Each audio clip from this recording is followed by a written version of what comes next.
I never told my wife that I secretly owned nearly half of her father's company, a stake worth over $20 billion. For 23 years, she believed I was nothing more than an ordinary consultant driving an old car and living in a small apartment. Then, one Tuesday, she invited me to dinner with her parents. I accepted, curious to see how they would treat a man they considered insignificant. The smiles were polite. The questions were cutting.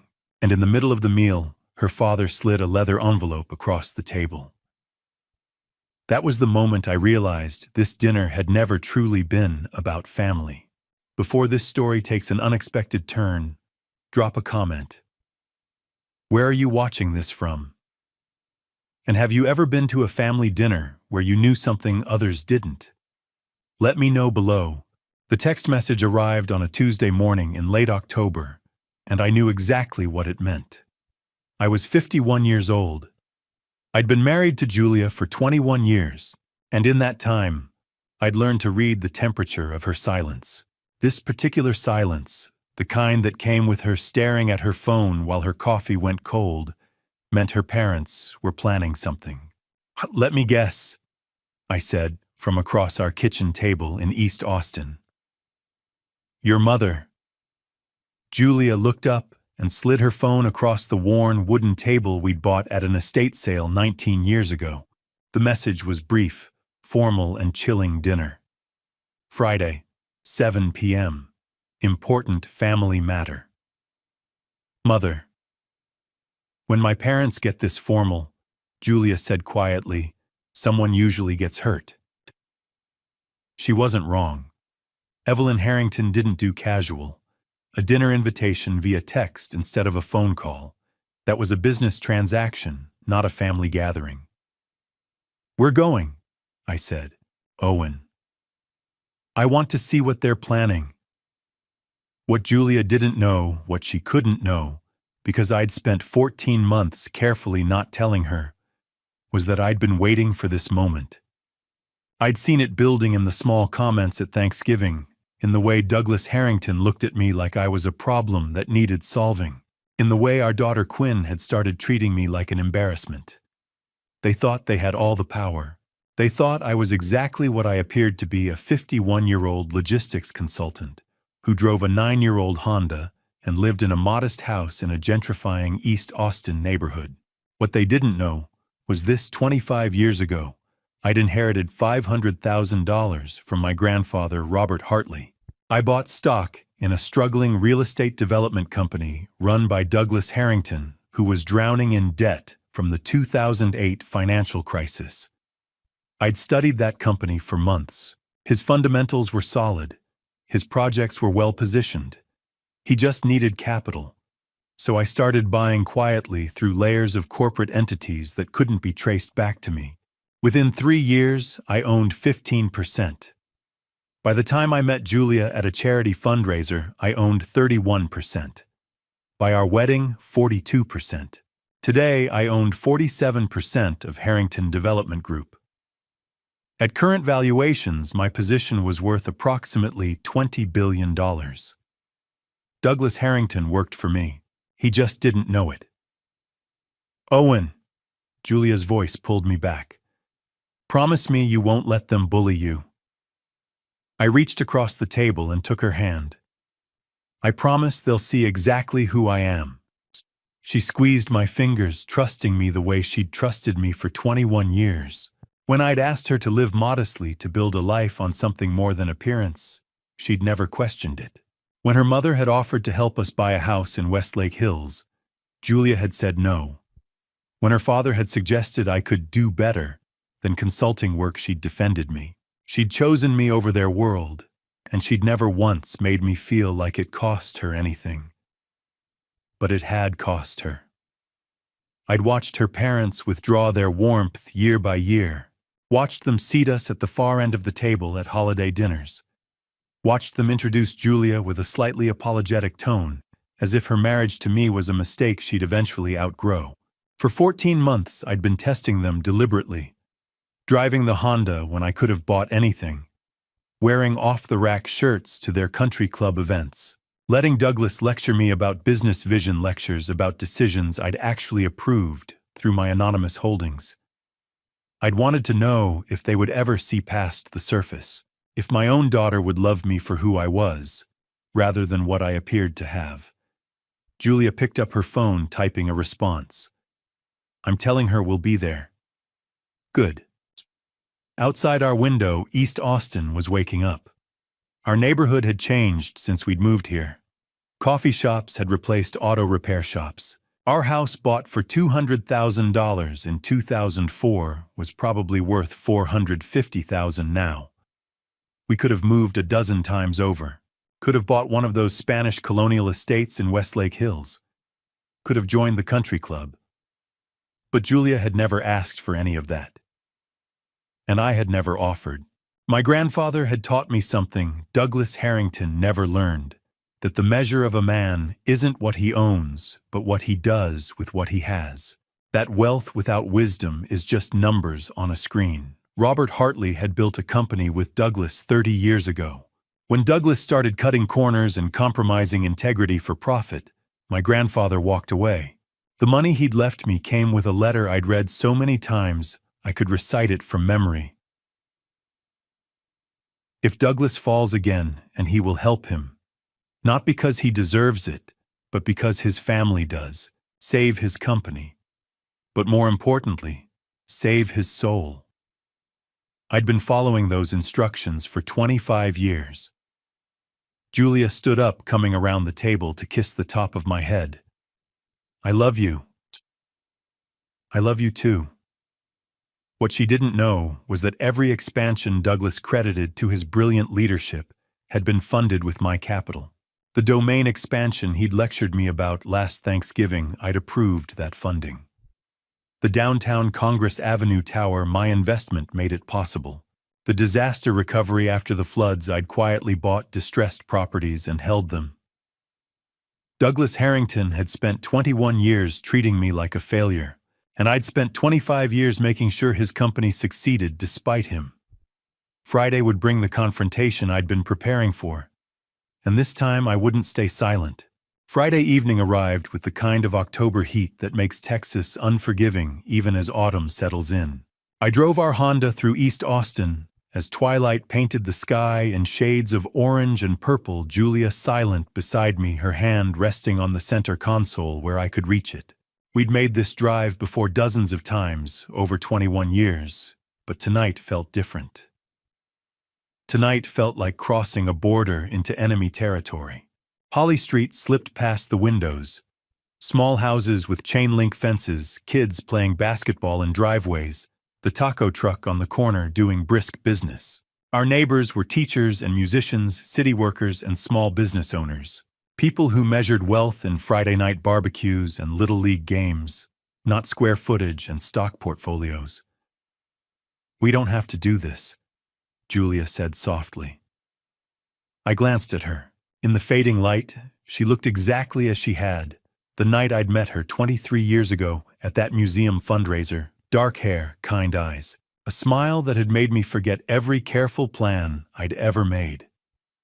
She'd been wearing a simple black dress while the other women wore designer gowns. That's how I'd known she was different. Yes, we do, I said, taking her hand. We turned onto Mopac and the world began to change. The highway carried us north through Austin's heart, past the university, where I'd taught evening logistics classes for extra money in our early years, past the office parks where I still maintained my consulting practice. Traffic was light for a Friday evening.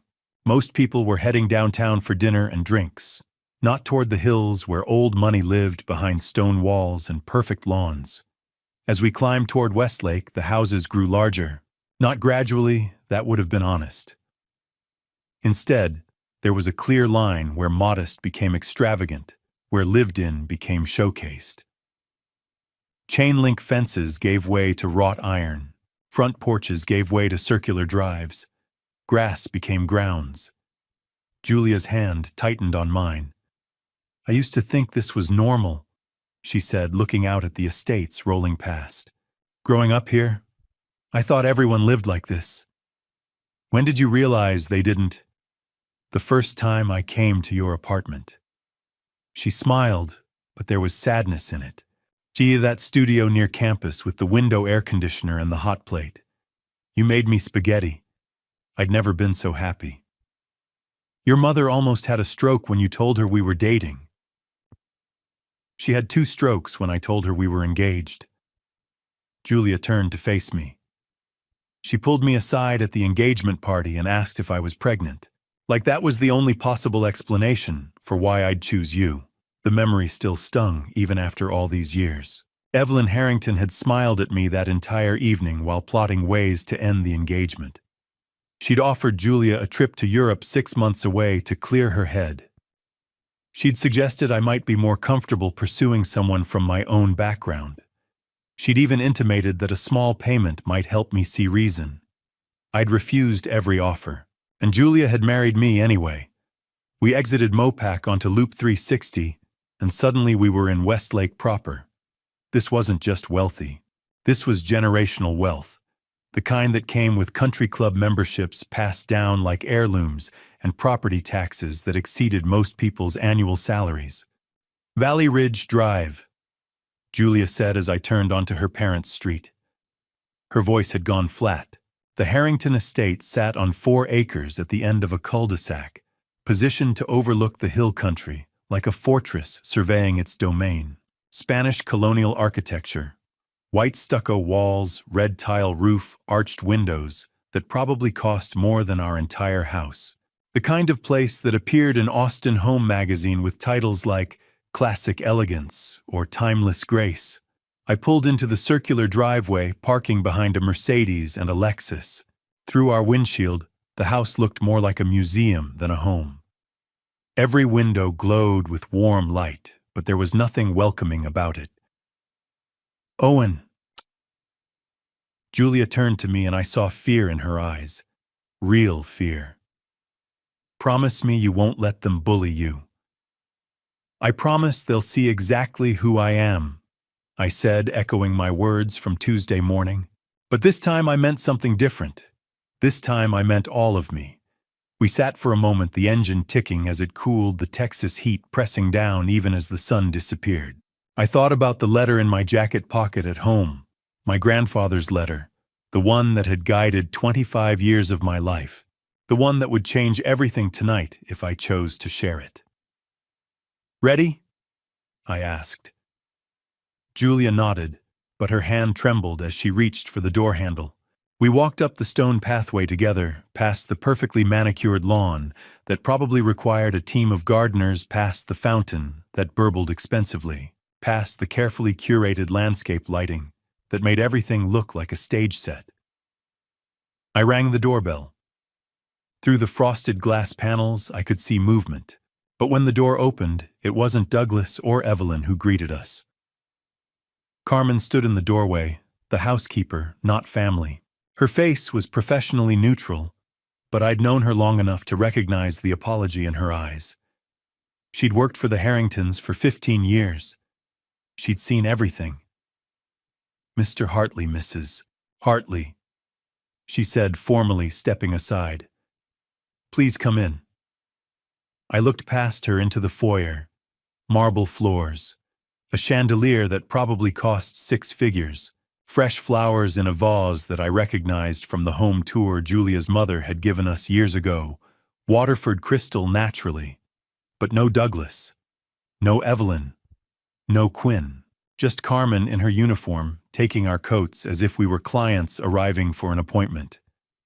That told me everything I needed to know. This wasn't a family dinner. This was a business transaction, and I'd just walked into the opening act of whatever they had planned. Douglas appeared in the foyer before Carmen could finish stepping aside. 70 years old and still carrying himself like a man who'd built empires, which I supposed he believed he had. He wore a navy blazer over an open-collar shirt, the kind of effortless expensive that came from personal shoppers and unlimited budgets. His silver hair was perfectly trimmed. His tan spoke of golf courses and boat clubs. "Owen," he said, extending his hand. The handshake was designed to dominate. He gripped too hard, held too long, his thumb pressing against the back of my hand in that alpha male way some men never outgrow. His eyes locked on mine, searching for the flinch he expected. I gave him nothing, just met his gaze steadily and waited for him to release first. He did, but not before a flicker of irritation crossed his face. "Julia, sweetheart." His voice transformed completely as he turned to his daughter, warm and affectionate in a way it had never been with me.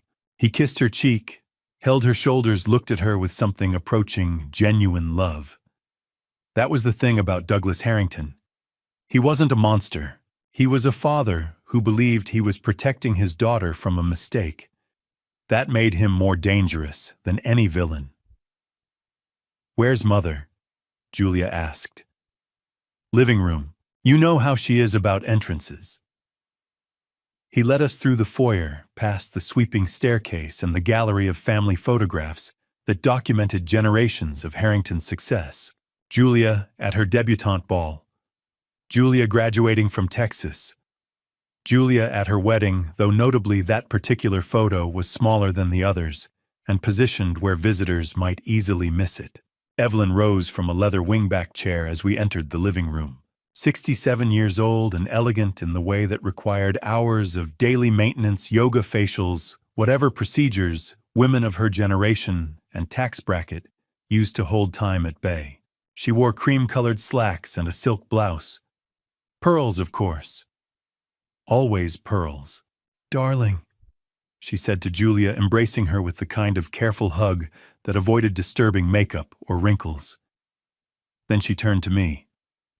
"Owen." One word delivered with a smile that never touched her eyes.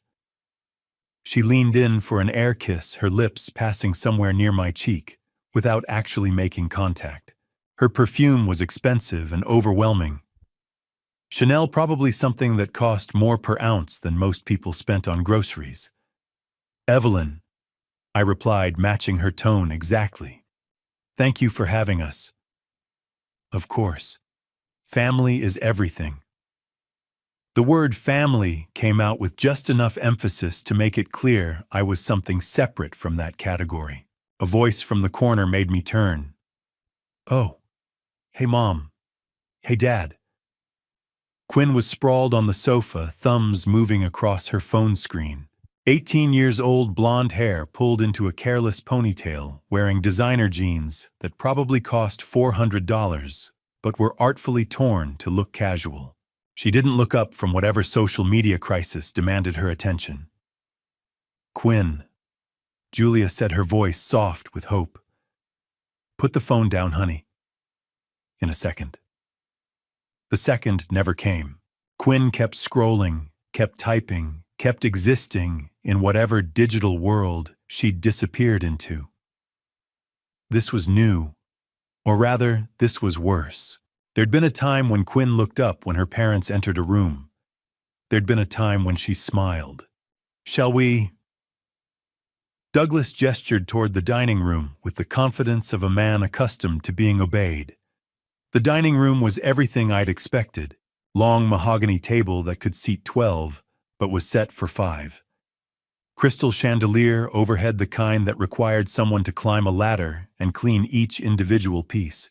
Windows overlooking the back terrace and pool, strategically lit to showcase the hill country view beyond. And the seating arrangement, oh, the seating arrangement was perfect. Douglas at the head of the table naturally. The seat of power, the position of judgment. Evelyn to his right, close enough to murmur strategic observations. Quinn beside her grandmother, already aligned with the program, even if she didn't realize it yet. Julia and I were directed to the opposite side, physically separated from the family unit, outnumbered 3-2. Positioned, so we had to look up the length of the table to meet Douglas's eyes. It was courtroom seating. Defendant and counsel on one side, prosecution on the other, judge presiding. The table itself was set with enough crystal and china to fund a semester of college. Multiple glasses per person, water, wine, something else I didn't recognize. Charger plates that probably cost more than our monthly mortgage. Linen napkins folded into perfect shapes. a floral centerpiece that looked professionally arranged. This wasn't dinner. This was theater. Carmen appeared with a wine bottle pouring for Douglas first, then Evelyn working her way around the table with practiced efficiency. When she reached me, I caught her eye and saw the warning there. She'd worked in this house long enough to recognize when something was building. Douglas lifted his wine glass. The crystal caught the chandelier light, refracting it into tiny rainbows that danced across the white tablecloth. "Before we begin," he said, his voice carrying the weight of prepared remarks, "I want to propose a toast." He looked at Julia, then at me, then back to Julia. "To family," he said, "on the bonds that define us, the legacy we protect, the future we secure." Every word was chosen deliberately, every pause calculated. Julia raised her glass hesitantly. Quinn glanced up from her phone just long enough to lift hers. Evelyn's smile was serene, the expression of someone who knew exactly how the evening would unfold. I raised my glass and said nothing. To family, they echoed. The word felt like a threat.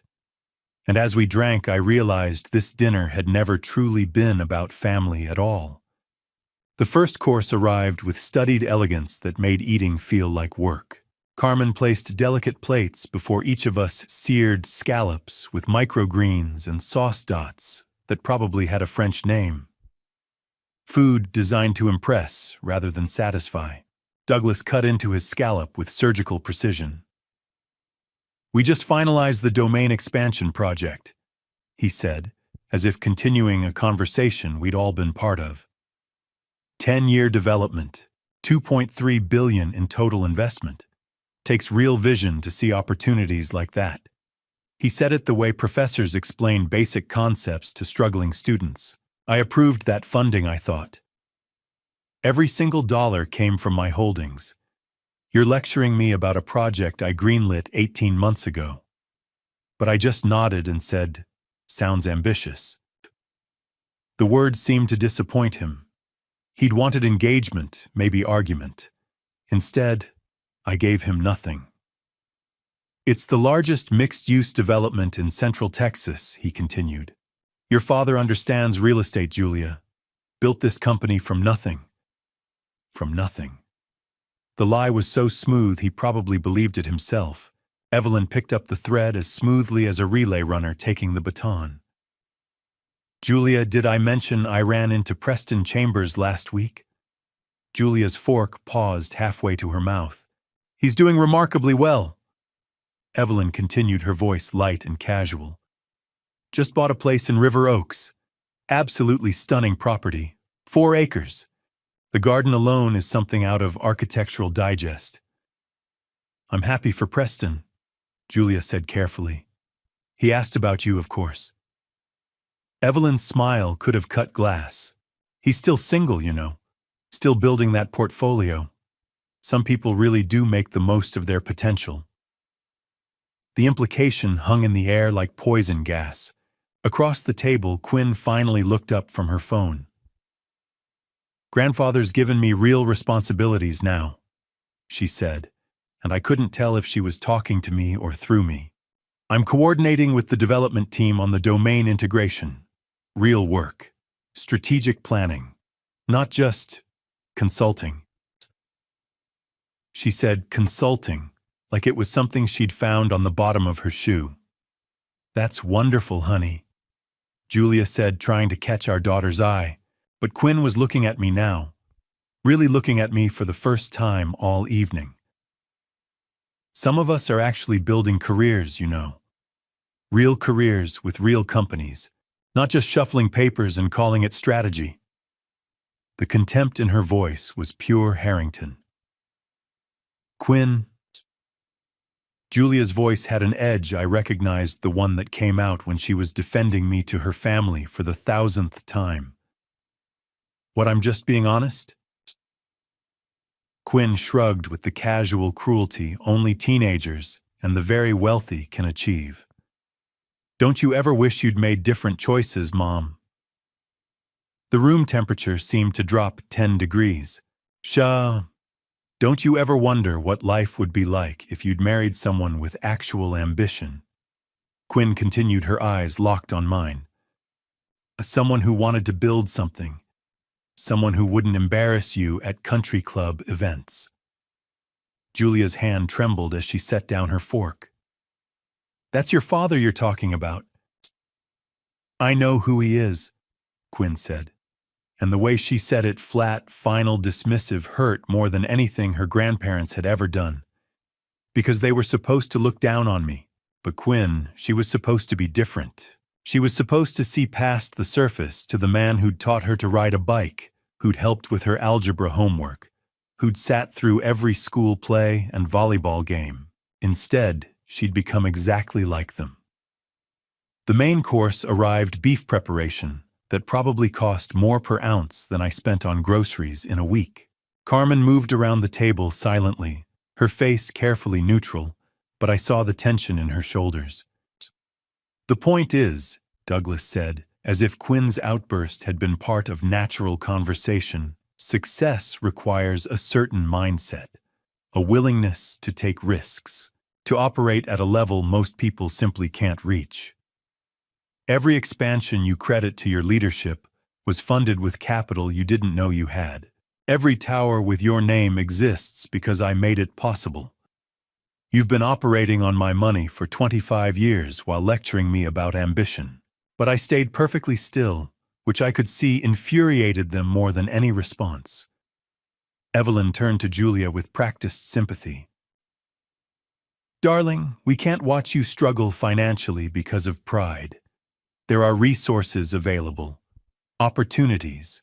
Preston, for instance, mentioned he's looking for a director of... I'm not struggling, Mother, Julia said, but her voice cracked. Of course not, darling. Of course not. The words dripped with pity. They were circling like sharks now, each comment carefully calibrated to remind me I didn't belong, that I'd never belong, that the best thing I could do for everyone was simply disappear. Dessert came and went, some elaborate chocolate construction with gold leaf. Coffee was poured. Quinn had gone back to her phone, her work apparently done. Douglas and Evelyn exchanged glances, the kind of silent communication that comes from decades of marriage and shared purpose. Then Douglas cleared his throat. The sound silenced the table more effectively than any shout. He reached beneath his chair, movements deliberate, theatrical. When his hand emerged, it held a leather folder, expensive, substantial, the kind lawyers use for important documents. He placed it on the table between the coffee cups and dessert plates with a soft thud that might as well have been a gunshot. Nobody moved. Nobody breathed. Julia's hand found mine under the table, her fingers cold and trembling.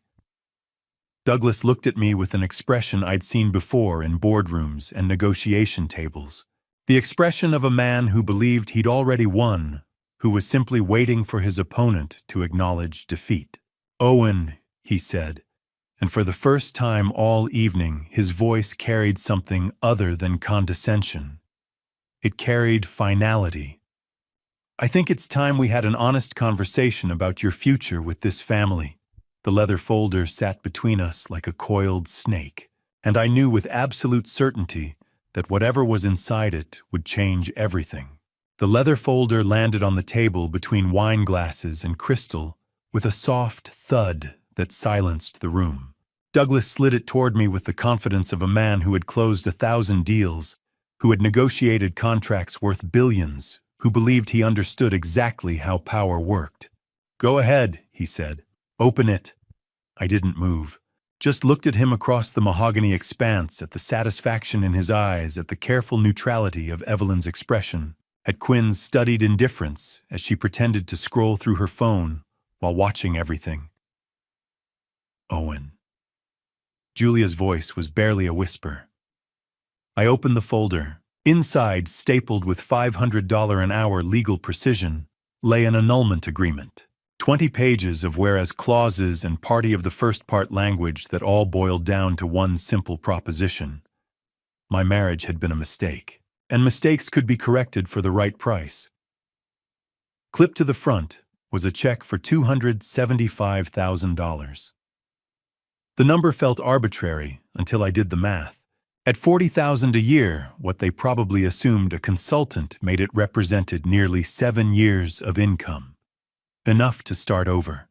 Enough to disappear. Enough to make everyone's problem go away. Owen, Douglas said, leaning back in his chair like a judge about to deliver a verdict. I'll be direct. You married above your station. That's not an insult, it's a fact. Julia could have had anyone. She could have had Preston Chambers. We tried to accept this marriage. God knows we tried. But we can't stand by and watch our daughter struggle financially because of pride. We're not struggling, Julia started. Sweetheart.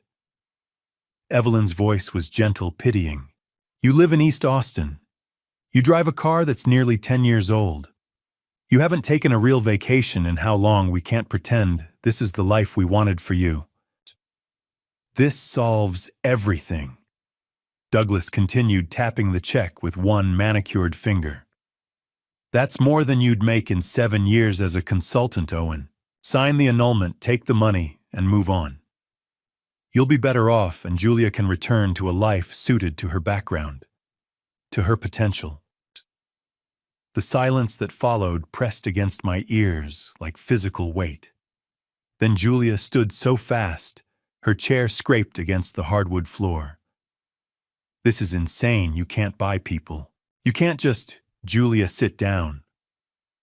Douglas's voice carried the weight of decades of command, of a man accustomed to being obeyed by everyone from CEOs to waitstaff.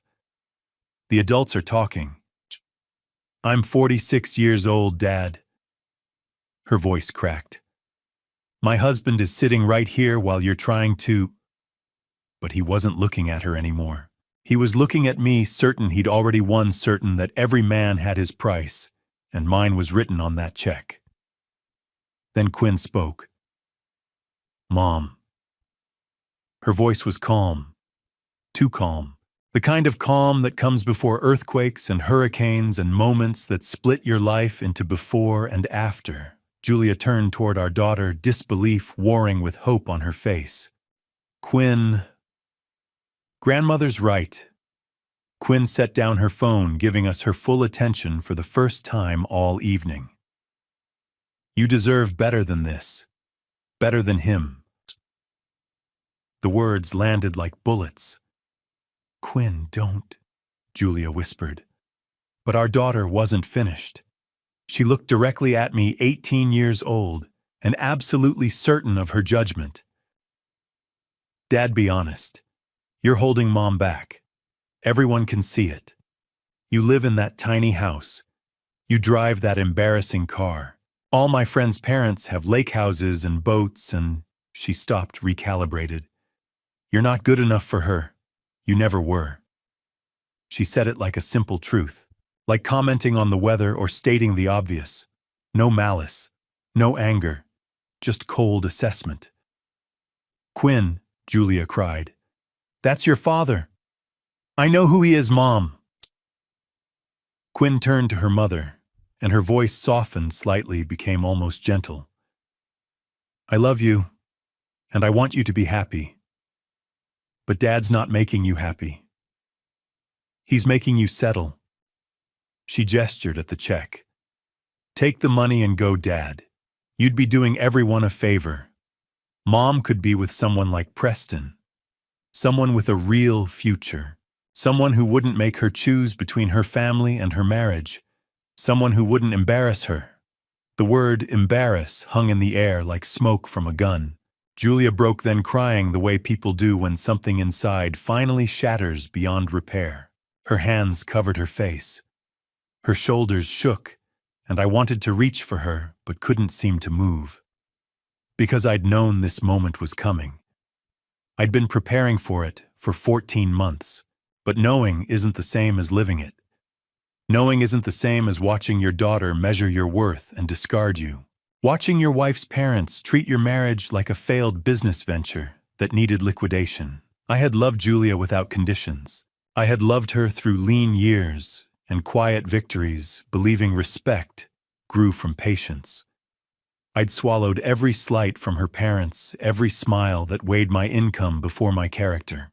I'd thought time would soften them. I'd thought my daughter saw more, but in that moment I understood how neatly money edits a story, how easily comfort masquerades as wisdom. They weren't offering a choice. They were erasing me. And the cruelest part wasn't the check. It was realizing that love measured in numbers had already been declared insufficient. Douglas watched my silence with satisfaction. Evelyn's expression remained carefully neutral, but there was triumph in her eyes. Quinn had gone back to her phone, her contribution apparently complete. Only Julia was crying. Only Julia seemed to understand what had just happened. I picked up the check and examined it, letting them believe I was tempted, letting them believe they'd won. "That's generous," I said quietly. Douglas smiled.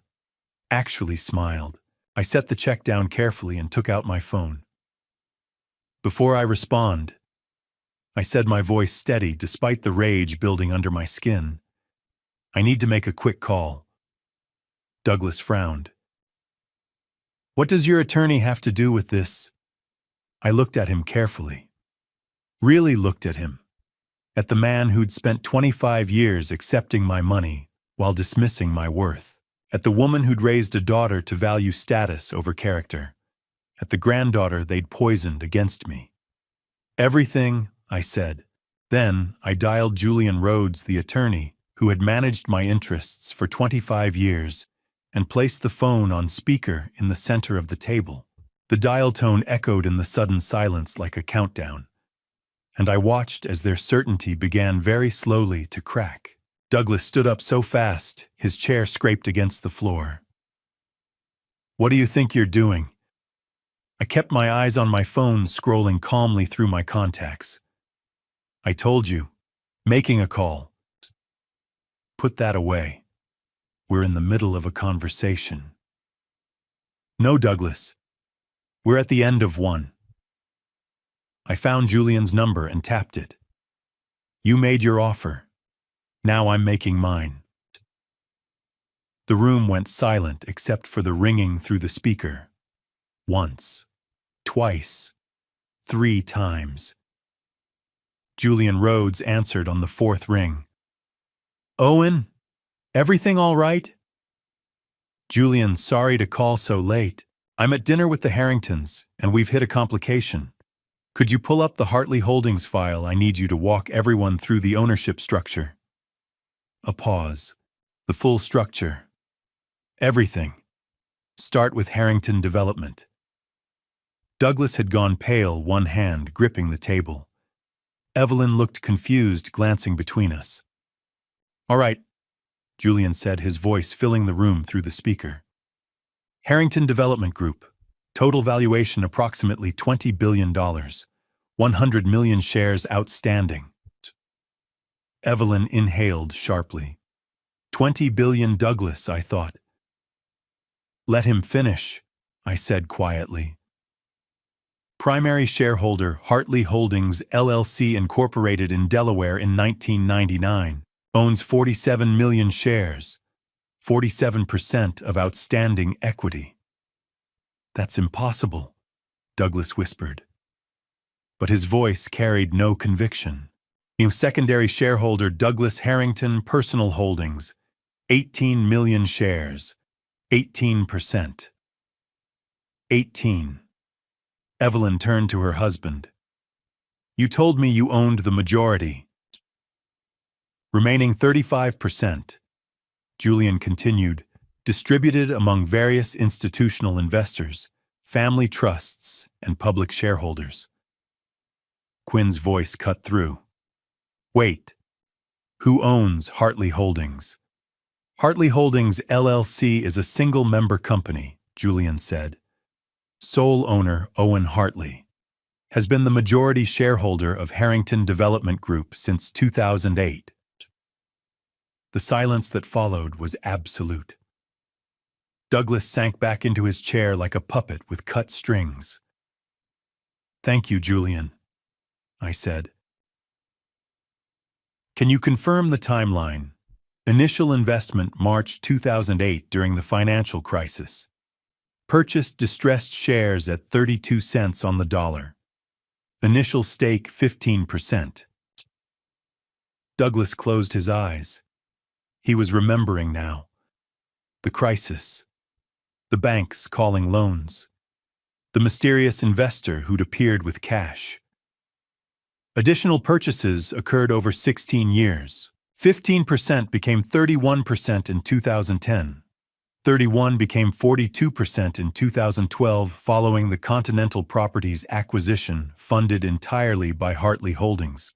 42 became 47% in 2018. Every expansion, I said, looking directly at Douglas. Every acquisition. Every time you needed capital and the bank said no, I said yes. The Domain Project. That was me. The downtown tower me. The flood recovery in 2015 me. I was never a mysterious investor, Douglas.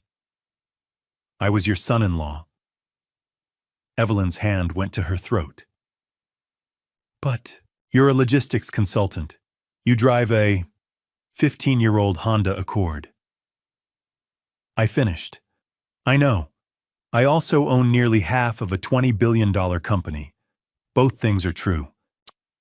Julia was crying silently beside me, but she wasn't letting go of my hand. Quinn stared at me. You've been rich this whole time. While we've been living in that tiny apartment. Living within our means. I said gently. Living honestly. Building a life based on what we earn, not what I inherited. Your mother knows about the money, Quinn. She's always known. She chose this life with me. I chose you, Julia said, her voice thick with tears. I chose us. I chose real over impressive every single day for 21 years.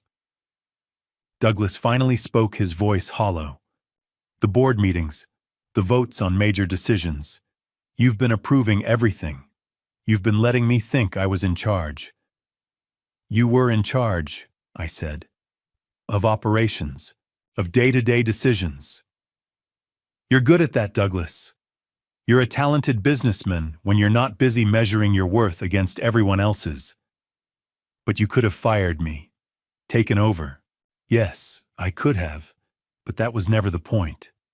I leaned forward. My grandfather left me money with one instruction: save your company and save you from yourself. He was your father's partner, Douglas, Robert Hartley. You remember him. The color drained from Douglas's face. Robert, but he died 25 years ago. He left me a letter, instructions. If Douglas falls again, catch him, but make sure he learns something first. I pulled a folded envelope from my jacket. You were falling, Douglas. Gambling, bad investments. Desperate enough to try selling the company to Preston Chambers without the approval of the majority shareholder. Which is me. Evelyn gasped. Julian, I said into the phone. Is there anything else they need to know? Just one thing. Any sale or transfer of more than 10% requires majority shareholder approval. That would be you, Owen. Crystal clear. Thanks, Julian. Good luck, he said, and disconnected. I looked around the table at Douglas shattered, at Evelyn struggling to process, at Quinn, her worldview crumbling, at Julia still holding my hand. So here's where we are, I said quietly. You offered me $275,000 to leave my wife. That's roughly 7 years of my consultant salary. It's also about 3 hours of dividend income from my Harrington Development holdings. I stood, helping Julia to her feet. I don't want your money. I never did. I wanted a family. I wanted to be accepted for who I am, not what I own.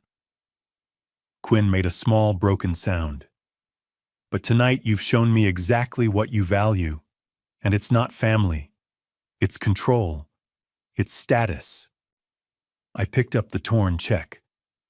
I'm keeping this, as a reminder of what I won't accept anymore. Julia moved toward the door. I followed, then paused. There's a board meeting Monday morning at 9. I suggest you attend, Douglas. We're going to discuss some changes in leadership. And Quinn, your position at Harrington Development is terminated effective immediately. Not as punishment, as education. Learn what it means to build something yourself. We walked out into the warm Texas night. Julia leaned against me in the driveway, shaking. That was terrifying. I know. That was necessary. I know that too. We got in my 15-year-old Accord and drove back to East Austin, where our 800-square-foot house waited with its honest foundation. Behind us, the reckoning had begun. I stayed standing, looking down at the man who had dismissed me for 21 years. Douglas's face had gone from shock to confusion to something approaching fear. Evelyn sat frozen, one hand pressed against her chest, as if checking her own heartbeat. Quinn's phone lay forgotten on the table. Only Julia moved, reaching for my hand, but I was too far away now physically and in every other way that mattered. 25 years ago. I began my voice steady, despite the adrenaline coursing through me. Your company was collapsing, Douglas. The financial crisis destroyed you. Every bank had looked at your books and walked away. No one would touch Harrington Development. He tried to speak. No words came out. I was 26 years old. I just inherited $500,000 from my grandfather, Robert Hartley. Most people would have bought a car or taken a vacation. I studied your business for 6 months. Your fundamentals were solid. Your project pipeline was strong. You just needed capital. So I bought in. I pulled out my own phone, opened the documentation Julian had sent years ago, and slid it across the table. Incorporation papers, stock certificates, a paper trail that couldn't be denied. Within 3 years, I owned 15%. By the time I met Julia at that museum fundraiser, I owned 31%. I looked at my wife, saw the shock, and something else, maybe understanding, maybe betrayal in her eyes. By our wedding day, 42%. Today, 47%. This is impossible, Douglas whispered. Hartley Holdings is institutional. You thought it was a pension fund or investment firm. You never asked, because the money always arrived when you needed it. When you wanted to expand into the domain, the capital appeared. When you nearly lost everything in the floods, someone quietly bought those distressed properties and held them until you could redevelop. When you needed financing for that Congress Avenue tower, the funds materialized. I let each revelation land like a blow. That was all me, Douglas. Every expansion you've taken credit for, every success you've celebrated at your country club. Every time you've lectured me about vision and business acumen, you've been describing decisions I approved, projects I funded, risks I underwrote. The silence was absolute. You work for me, Douglas. You just didn't know it. Evelyn made a sound, half gasp, half sob. Her carefully constructed world was collapsing in real time, and there was nothing she could do but watch. I turned to Quinn, my daughter, 18 years old and so certain of her judgments, so confident in her dismissals. She looked small now, younger than her years, and part of me wanted to take it all back, to protect her from this moment. But she'd made her choice. She'd weighed her father in the balance and found him wanting. Now she would learn what that scale actually measured. Quinn, I said gently, I wanted to know whether my daughter valued character or wealth, whether you loved me for who I am or for what you believed I lacked. Her face had gone pale. Dad, I didn't. Tonight I have my answer. The words came out harder than I'd intended, but there was no taking them back now. Your position at Harrington Development is terminated effective immediately. Perhaps it's time you learned what a real career requires. What it means to build something without a safety net. To be judged on your merit rather than your last name. Daddy, please. The word she hadn't used since she was 12. But it was too late for that now. I picked up the torn check, held it so they could all see it. I never wanted your money, Douglas. I never wanted your approval or your country club memberships or your social status. I wanted to love your daughter without caring about bank accounts and property values. I wanted to be part of a family that measured worth in character rather than credit scores. I dropped the check pieces onto the table like ashes. But you only saw someone you believed was beneath you. Someone whose 7-year-old Honda was an embarrassment. Whose modest house in East Austin was evidence of failure. You never asked why I lived that way. You never considered that it might be a choice. Douglas found his voice raw and desperate. This is my company. I built it. No. The word cut through his protest like a knife. You drove it to bankruptcy. I saved it. While you sat in boardrooms taking credit, I was the one ensuring those deals closed. While you lectured me about ambition, I was protecting the legacy my grandfather left behind. I looked around the table at each of them. I've called an emergency board meeting for Monday morning.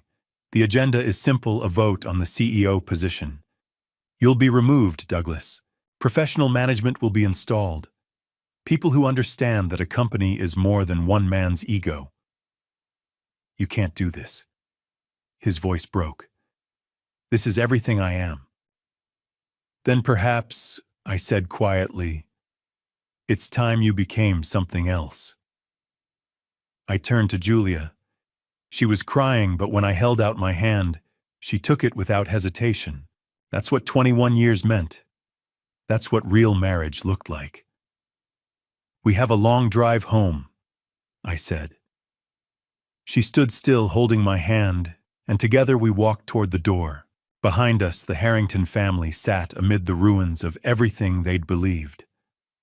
Douglas staring at documents that proved his empire belonged to someone else. Evelyn watching her carefully ordered world collapse. Quinn realizing that the father she'd dismissed held all the power she'd thought belonged to her grandfather. And for the first time in 21 years, they finally saw me clearly. Not as the son-in-law who wasn't good enough, but as the man who'd been in control all along. Douglas started to stand, his face flushed with rage and humiliation. This is my... Sit down, I said quietly. I'm not finished. The command in my voice surprised even me. This wasn't the Owen Hartley who'd sat silently through 1,000 condescending dinners. This was someone else. Someone who'd been waiting 25 years for this moment. Douglas sank back into his chair. You see, Douglas, I didn't just invest in your company. I've been watching you, protecting it from your decisions. And for the past 18 months, I've been watching you try to destroy everything my grandfather and I built. I pulled a manila envelope from my jacket, documents I'd asked Julian to prepare weeks ago when I'd first suspected what Douglas was planning. I know about Preston Chambers, I said, sliding the papers across the table. I know about the secret merger negotiations. Evelyn's head snapped toward her husband. What merger? Douglas's face went from red to white in seconds. These are emails. I continued tapping the documents. Communications between your attorney and Preston's legal team. Negotiations that started 8 months ago. You've been planning to sell Harrington Development without the board's knowledge. Without my knowledge. That's not... Douglas started. Preston has already acquired 15% from smaller shareholders, I interrupted. Quietly over the past year. Your plan was to sell him your 18%, giving him 33% total, then recommend the board approve a full acquisition.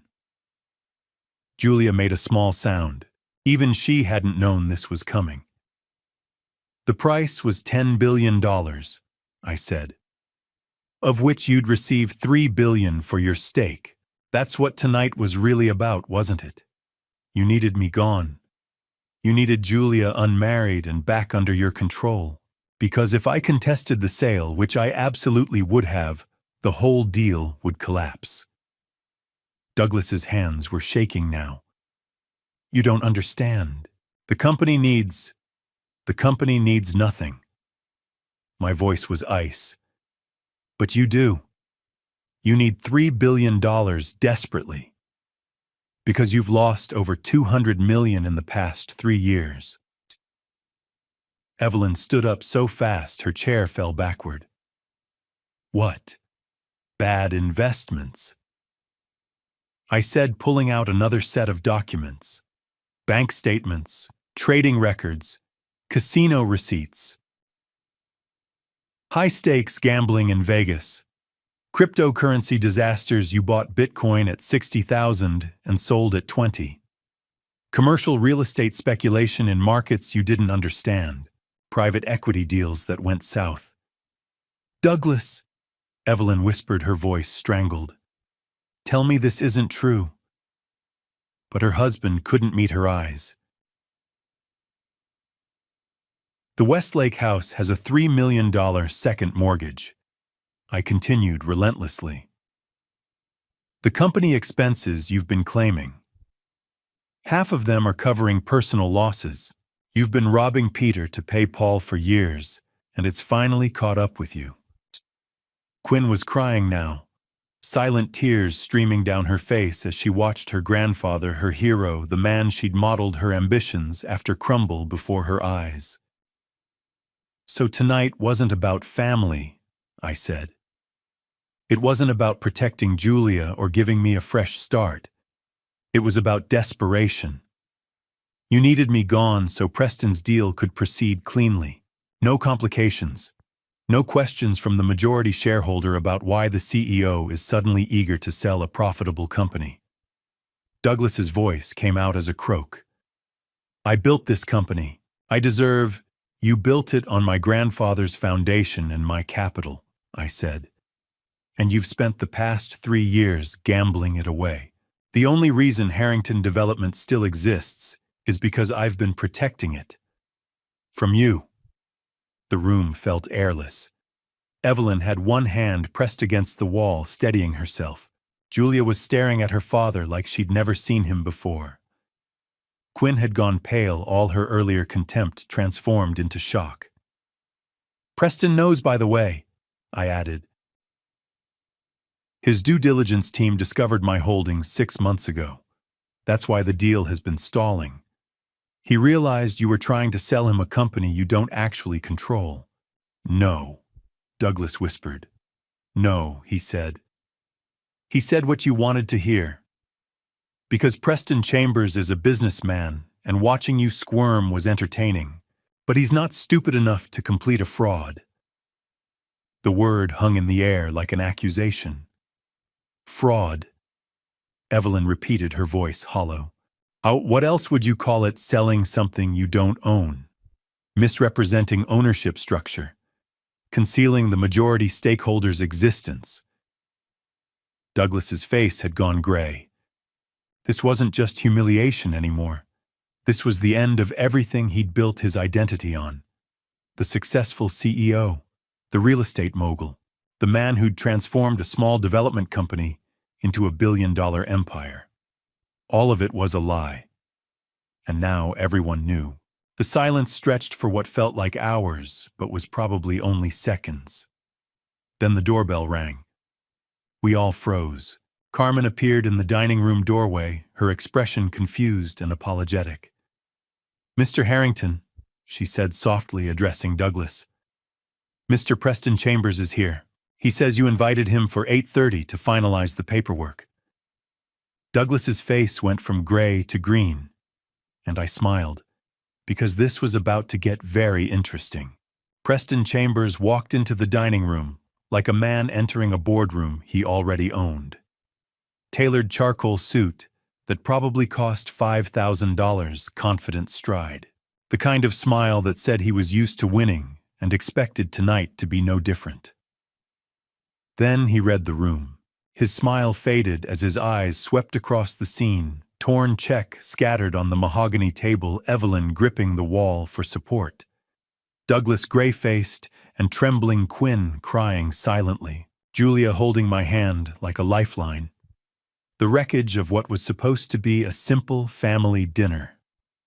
"Douglas," he said, his voice losing its easy confidence, "you invited me to finalize the merger paperwork, but I think I'm interrupting something."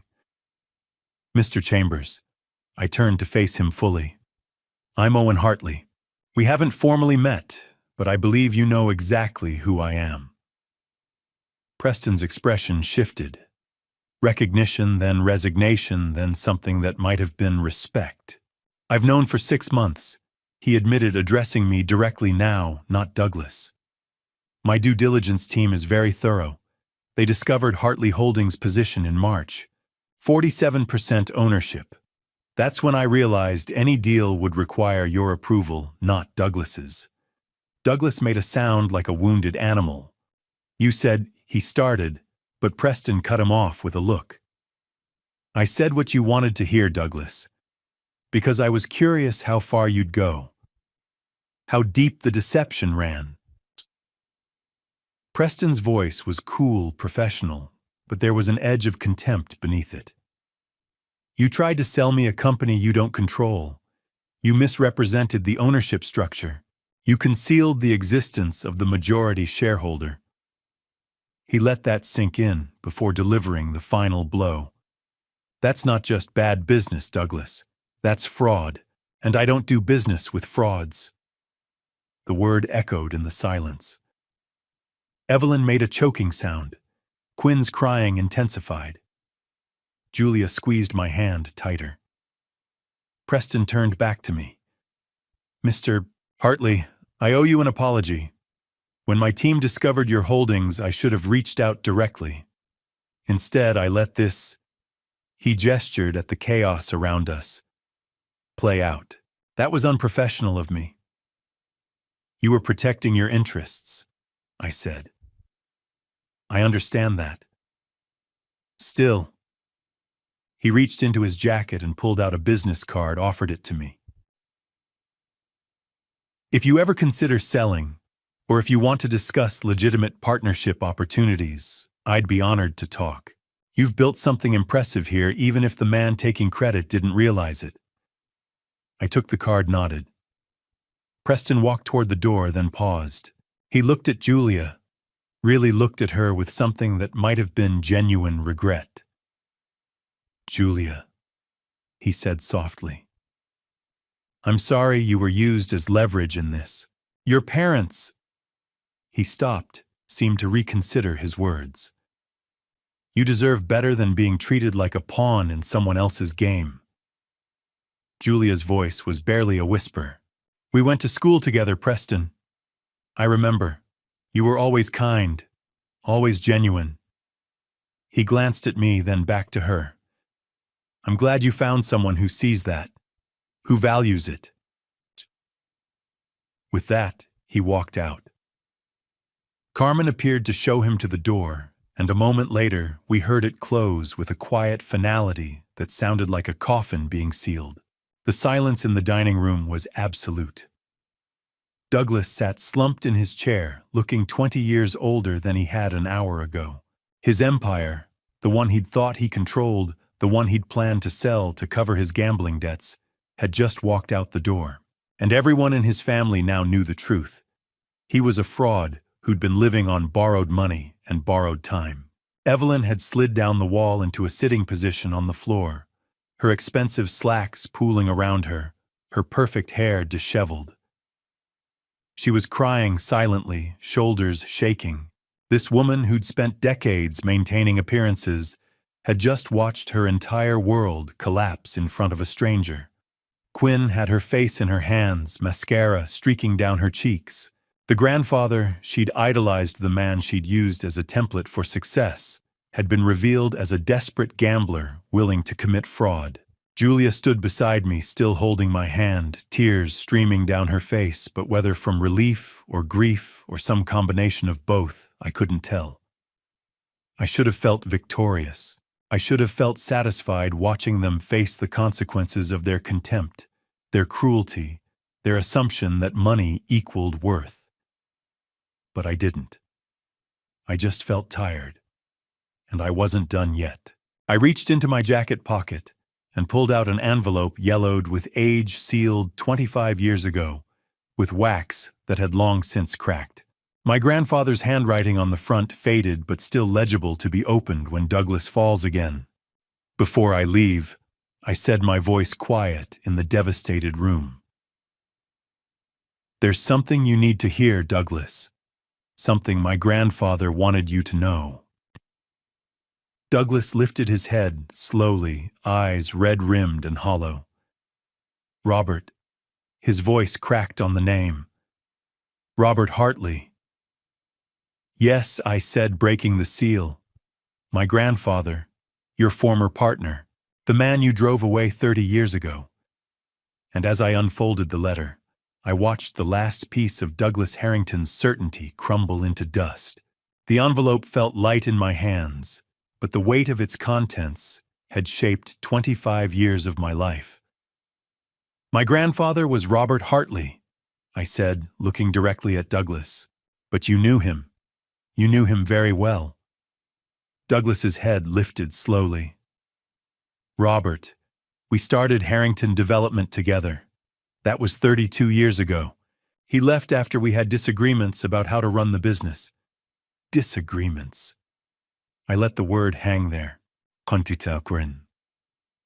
Is that what you call it, when your partner discovers you've been bribing building inspectors, using substandard materials on the Riverside project to save 15% on construction costs? Evelyn looked up from the floor, shock replacing grief. He left because you compromised everything he believed in, I continued. Because when he confronted you, you told him to either get on board or get out. Douglas's face crumpled. I was trying to save the company. You made criminal choices, I said. And my grandfather walked away rather than be part of it. He gave up everything he'd built because he wouldn't compromise his principles. I unfolded the letter carefully, the paper crackling with age. My grandfather's handwriting, strong, clear, unshakable, filled the page. He wrote this 3 days before he died, I said. And he knew exactly who you were, Douglas. I began to read aloud. Owen, if you're reading this, I'm gone. The money comes from the company I built with Douglas Harrington. I walked away from that partnership, but I never stopped caring about what we'd started. Douglas is brilliant, but flawed. He'll fall again, he always does. When that happens, help him. Not because he deserves it, but because his family does. Save his company if you can. But more importantly, save his soul. Make him learn what I couldn't teach him, that wealth without character is worthless. That power without humility corrupts. That the measure of a man isn't what he owns, but what he does with what he has. Don't do this for revenge. Do it for redemption. His and maybe mine too. I should have fought harder to keep him on the right path. Be the man I tried to be. Be better than I was. And when you save him, because I believe you will make sure he understands that second chances are gifts, not rights. That grace comes with responsibility. Use this money wisely. And teach Douglas what I failed to teach him, that legacy isn't measured in buildings or bank accounts. It's measured in the lives you touch and the principles you refuse to compromise. With love and faith, Grandpa Robert. The last words came out rough. I'd read this letter hundreds of times, but reading it aloud here now, it hit differently. Douglas was sobbing openly, his face in his hands, shoulders shaking. Not manipulation. This was raw grief, the kind that comes when you realize you've wasted decades running from a truth someone tried to teach you. Robert never gave up on you, I said quietly, even after you drove him away. even after you chose money over integrity. He still believed there was something worth saving, and he made me promise to try. I looked at the wreckage around me. Evelyn on the floor, makeup streaked. Quinn staring at her grandfather with horror and heartbreak. Julia gripping my hand like it was the only solid thing in a tilting world. I didn't invest in your company by accident, Douglas. I've been fulfilling my grandfather's dying wish for 25 years, saving you from yourself, protecting what he and you built together, waiting for the moment when you'd finally be ready to learn. I placed the letter on the table next to the torn check and fraud documents. Monday's board meeting stands, I said. You'll be removed as CEO. The gambling, the secret sale attempt, the fraud, there's no coming back from that. But you'll be offered a consulting position. 2 days a week. Advisory role. No executive authority. Douglas looked up, hope flickering through devastation. But only if you're willing to learn humility, I continued. If you're willing to admit you don't have all the answers. If you're willing to become the man my grandfather believed you could be. I turned to Julia. She was crying, but when I held out my hand, she took it without hesitation. 21 years of trust. 21 years of choosing each other despite everything. We have a long drive home, I said. She nodded, stood her hand in mine. Behind us, the Harrington family sat amid the ruins of everything they'd believed. Douglas staring at a letter from a man he'd betrayed, but who'd never stopped believing in redemption. Evelyn confronting the reality that her perfect life had been built on lies. Quinn watching the grandfather she'd idolized reveal his feet of clay. And for the first time in 21 years, they finally saw me clearly. Not as the son-in-law who wasn't good enough, but as the man who'd been protecting them all along, as the grandson fulfilling a promise, as someone who understood that power without grace is just cruelty, and that the truest form of strength is knowing when to offer second chances. We walked out together, leaving them to sit with the truth. Tomorrow would bring consequences and difficult conversations, but tonight we went home. The drive back to East Austin was only 10 miles, but it felt like crossing between two different worlds. We walked to the car in silence, the Harrington estate glowing behind us like something from a dream or a nightmare. I couldn't tell anymore. Julia's hand trembled in mine as I opened her door, and I held it for a moment longer than necessary, grounding us both. The first 10 minutes passed without words. I drove through Westlake's perfect streets, past the country club, where Douglas had lectured me about success, past the estates where people measured their worth in acreage and architectural photography. Then onto Loop 360, heading back toward the city. Austin spread out below us as we descended from the hills, a sprawl of lights and possibility, messy and real in ways Westlake would never be. The downtown skyline glowed in the distance. Our city, our home. Finally, Julia spoke, her voice barely above a whisper. How long have you been planning this? I kept my eyes on the road, watching the white lines disappear beneath our wheels. I wasn't planning revenge. The investment came first, years before I met you. The testing... I paused. That was only 14 months. 14 months. She turned toward me. You let them treat you like that. For 21 years, Owen. You sat through their dinners and their comments and their... Her voice broke. Why didn't you tell me? Would you have believed I married you only for you? I asked quietly. Not for access to your family or their connections or the possibility of joining their world. The question hung between us. I don't know, she admitted finally. Maybe not at first. Maybe I would have wondered. That's why I didn't tell you. I needed you to know, really know, that I chose you when there was nothing to gain. That I stayed when every logical reason said I shouldn't. That I loved you for exactly who you are, not what you came from. She was quiet for a long moment, and I could feel the weight of everything she was processing. Not just tonight. 21 years of choices. 21 years of defending me to her family. 21 years of wondering if maybe they were right, if maybe she'd given up too much. And Quinn. Her voice cracked on our daughter's name. I let your parents poison her against me. I said the admission like swallowing broken glass. I thought patience would teach her real values.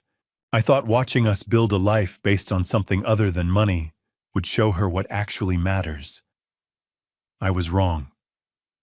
Tears came then from both of us. I pulled into a parking lot off Mopac because the road disappeared behind the blur, and sitting there with the engine idling and the city lights swimming through tears, we finally let it out, all of it.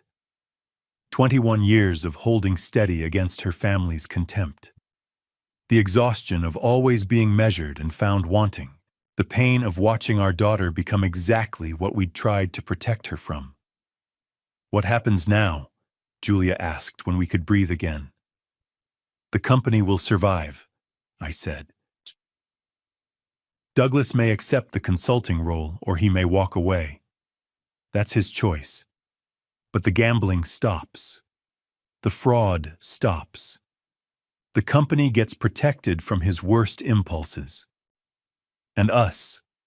I finally turned to face her fully. That's your choice, Julia. I understand if this is too much. If finding out I kept this from you for 21 years, stop. She reached for my hand. I choose you. I chose you 23 years ago at that museum fundraiser when you were wearing a suit you'd bought at Goodwill and didn't care who knew it. I chose you at our wedding when my mother was crying in the bathroom and my father barely spoke to you. I've chosen you every single day since. She squeezed my fingers. The man who shared that tiny apartment with me. The man who made spaghetti on a hot plate and called it a date. The man who never once made me feel like choosing him was choosing less. That's who I love. Not the billionaire. Not the majority shareholder. Just you. Something in my chest that had been locked tight for months finally released. 20 minutes later, we pulled into our driveway on Holly Street. After the Harrington Estates' 4 acres and Spanish colonial grandeur, our house looked small, ordinary, perfect. The porch light we'd installed ourselves. The garden Julia had planted. The paint color we'd debated for weeks before finally choosing. Home. Inside, surrounded by 2 decades of accumulated life books and photos and furniture we'd picked out together, Julia asked the question I'd been expecting. What about the money? I pulled her close. What do you want to do with it? I don't know. It doesn't feel real. It's real, and it's ours. We can start a foundation, fund scholarships, help families like the ones in our neighborhood afford to stay as prices rise. Whatever you want. And this house, she looked around our modest living room. We're keeping it, I said firmly. I don't need a mansion in Westlake Hills. I never did. This is home. This is where we built our life. This is where we choose to be. She kissed me then, and it felt like a beginning rather than an ending. Monday would bring consequences. The board meeting, Douglas's removal, Quinn's reckoning with reality, difficult conversations with Evelyn, all of it waiting just beyond tomorrow's sunrise. But tonight in our small house in East Austin, with 21 years of love surrounding us, we were richer than the Harringtons had ever been. Because we still had each other, and that I was finally certain was everything that mattered. Monday morning arrived with gray skies and the weight of consequences. The boardroom at Harrington Development occupied the 23rd floor of the Congress Avenue Tower, the one I'd financed 12 years ago when Douglas needed capital for downtown expansion. Floor-to-ceiling windows overlooked the city, but today the view was obscured by clouds that pressed against the glass like witnesses to what was about to unfold. I arrived early, Julian Rhodes met me in the lobby with a leather briefcase containing documentation we'd prepared over the weekend. Stock certificates, ownership records, a legal paper trail that 25 years of careful corporate structure had created. "Ready?" he asked. I wasn't sure I was, but I nodded anyway. The board members arrived in clusters, executives who'd worked under Douglas for years, outside directors who represented institutional investors, the CFO who'd probably suspected something was wrong for months, but hadn't asked questions.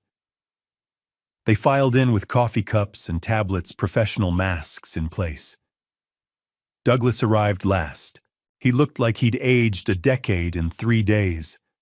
The tan had faded to gray. The confident stride had become tentative. He wore a suit that fit perfectly, but somehow looked wrong now, like a costume that no longer matched the character wearing it.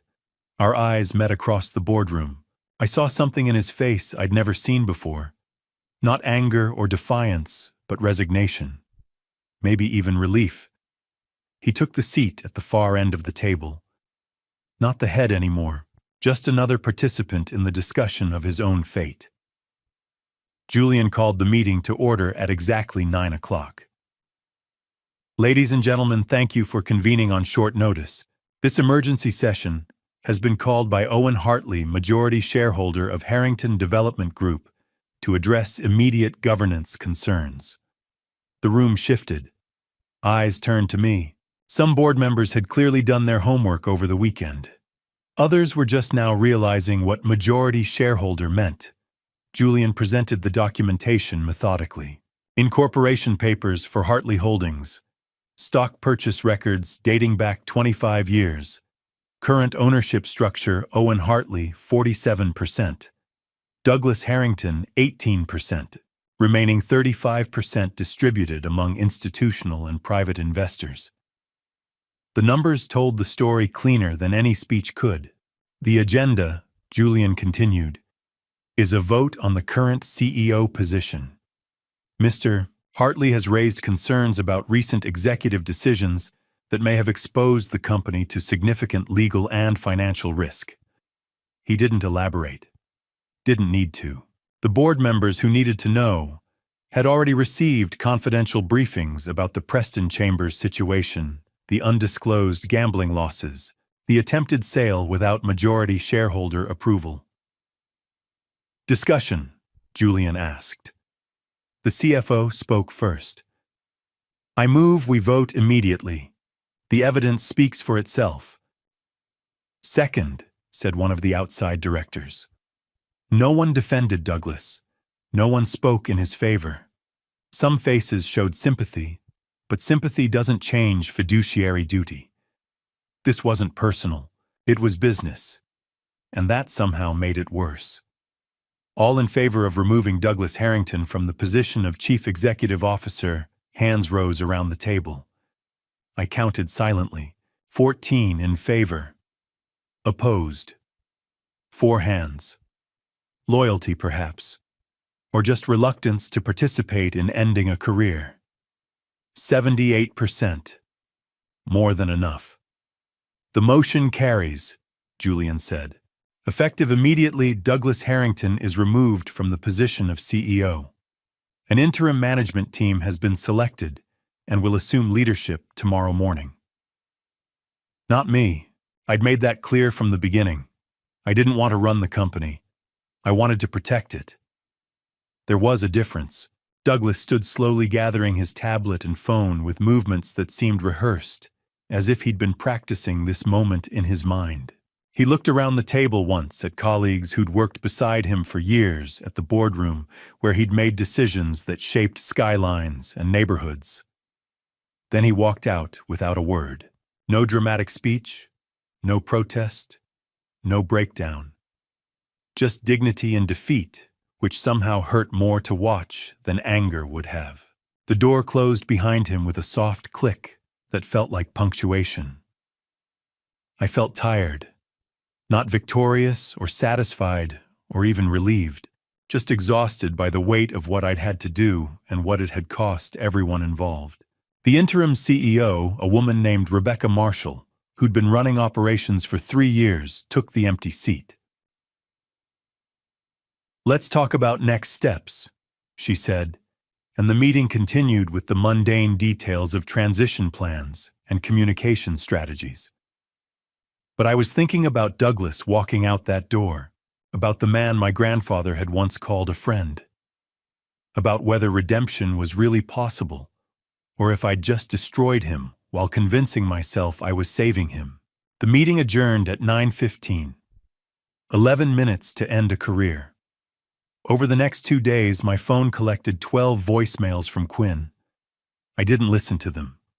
Couldn't not yet. Julia's phone lit up constantly with texts. "Mom, please, I didn't understand. I'm sorry, please talk to me." She didn't respond. Not yet. By Tuesday evening, Quinn had apparently realized that without the Harrington development connection on her resume, without the implicit promise of nepotism and family influence, no one was returning her calls. The marketing firms she'd applied to the positions she'd assumed were hers.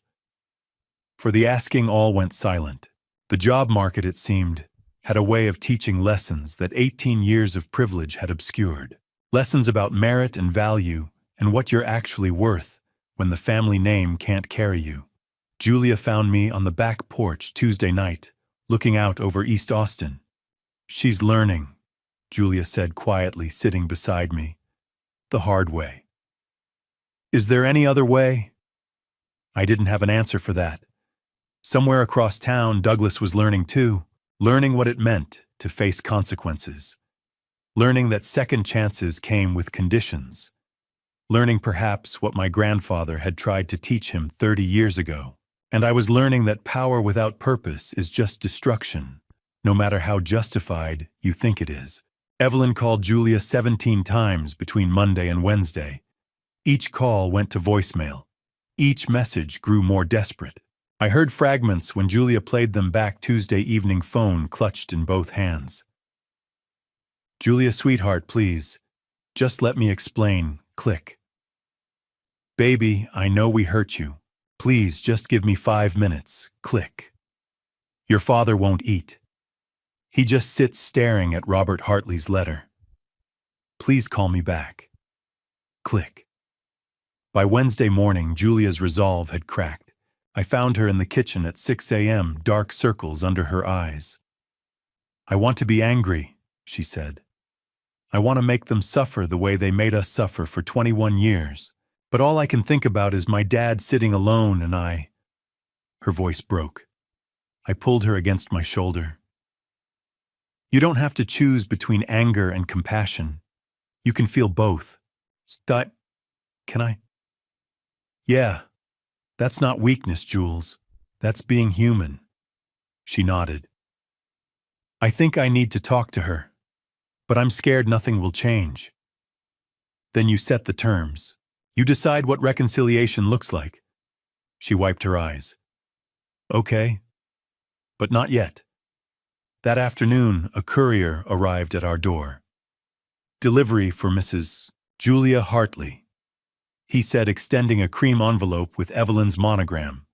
I signed for it and set it on the kitchen counter. Heavy cardstock, burgundy wax seal, my name nowhere on it. This was for Julia alone. Julia arrived at 5:30, groceries in both arms, talking about a scholarship recipient. She was smiling until she saw the envelope. The smile died. "That's my mother's stationery." Julia approached carefully. She ran her thumb across the wax seal pressed with Evelyn's family crest. "Do you want privacy?" "No, stay. I need you here." She broke the seal and extracted 3 pages in Evelyn's handwriting. The letters wavered, arthritis making control difficult. Julia read in silence. I watched emotions flicker: anger, grief, surprise, hope. When she finished, she handed me the letter. "My dearest Julia, I'm writing by hand because typed felt too cold. My fingers ache, the doctor says arthritis, but I think it's shame, but I need you to see the effort. I've spent 3 days trying to understand how I became the kind of mother who would hand her son-in-law a check for $275,000 and tell him to leave her daughter. I taught you that love was transactional, that marriage was a contract between families, that your worth came from the man you chose and the life he could provide. When you fell in love with Owen, I saw failure. Not yours, mine. I'd given you every advantage and you chose a logistics analyst who drove a 15-year-old car. I was humiliated. For 21 years I punished you. Every dinner declined. Every cruelty about Owen's clothes or career. Every time I mentioned Preston Chambers. God, I'm sorry about Preston, but you never wavered. You held his hand through every humiliation. You built a life that had more authenticity in 800 square feet than our Westlake estate has in all its 5,000. And I hated you for it. Not consciously, but I hated that you were happy without the things I'd accumulated. I hated that you proved everything I'd built my identity on was hollow. Your father and I have had conversations these past few days that we should have had decades ago. About what we value, about what we've taught Quinn, about the fact that the man we've treated like hired help actually saved Douglas's company and asked nothing except basic respect. Owen's grandfather was right. Douglas needed saving from himself, and I needed saving from the person I'd become, the woman who measured her daughter's worth by her husband's bank account. I'm not asking forgiveness. I don't deserve it. I'm writing to tell you that I see you now, really see you for the first time since you were a little girl. I see a woman with courage I'll never possess. A woman who chose love over security. A woman launching a foundation that will change lives, while I spent years planning charity galas that were really just excuses to wear expensive dresses. I see you, Julia, and I'm proud. And I'm sorry it took me 21 years and your husband's devastating grace to finally open my eyes. If you're willing, I would like to talk, not to excuse myself, but to begin becoming the mother you deserved. I understand if you're not ready, but I needed you to know that I see what I've done. And I'm committed to becoming different. I love you. I have always loved you. I just had no idea how to show it without conditions. Your mother, P.S. Please don't send money or gifts. If we rebuild this, it will be because we proved through time and consistency that we meant every word. I folded the letter carefully. Julia stood at the counter, tears streaming. She called herself my mother, Julia whispered. Not mother with the capital M, like she's trying to be different. She is trying, I said. Whether she succeeds is another question. Julia wiped her eyes. I want to see them. Not forgive them, not yet. But I want to hear them say this to my face. Then invite them here. Your territory. Your terms. She nodded, pulling out her phone. Her hands shook as she typed. Mom, I got your letter. Thank you. I'm not ready to forgive yet, but I'm willing to talk. Friday night, 7 p.m., our house. Casual clothes, no gifts, no pretense. Just family trying to figure out if we can actually be one. Send it, I said. She hit send. The message showed delivered, then read almost instantly. Finally, we'll be there. Thank you for giving us a chance. I love you. Julia set down her phone, eyes red but clear. Friday. Oh God, what am I doing? Giving them an opportunity to prove they're serious. What if this is a mistake? Then we'll deal with it together. But Jules, I think your mom meant what she wrote. The arthritis detail, the admission about hating you. Those aren't manipulation tactics. You think they can change. I think they're terrified of losing you, and sometimes fear is a better motivator than love. She nodded, then started putting away groceries with shaking hands. I helped her in silence. That night, lying in bed, Julia read the letter 3 more times by phone light. Finally, she curled against me. Owen. Yeah. Thank you for letting me figure this out at my own pace. I kissed her forehead.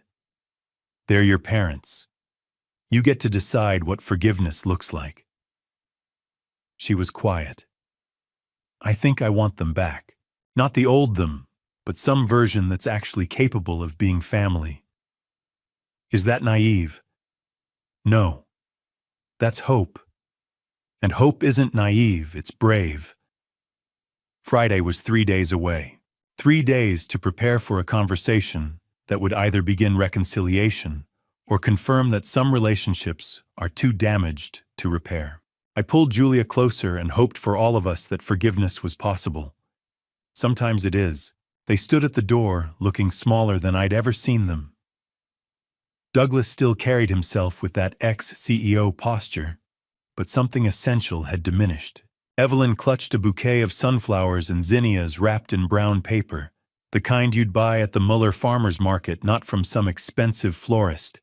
Julia opened the door. She'd been nervous all afternoon, rearranging furniture twice, changing her shirt 3 times. Now she stood frozen face to face with her mother for the first time since that catastrophic Friday dinner 2 weeks ago. "Mom," Julia said quietly. "Sweetheart." Evelyn's voice cracked. The flowers trembled in her hands. "These are for you." The woman at the market said zinnias represent endurance and lasting affection. Julia took the flowers carefully. "They're beautiful, thank you." Douglas stepped forward, extending his hand. He wore dark jeans and a simple navy sweater, no tie, no blazer. "Owen, thank you for not closing the door."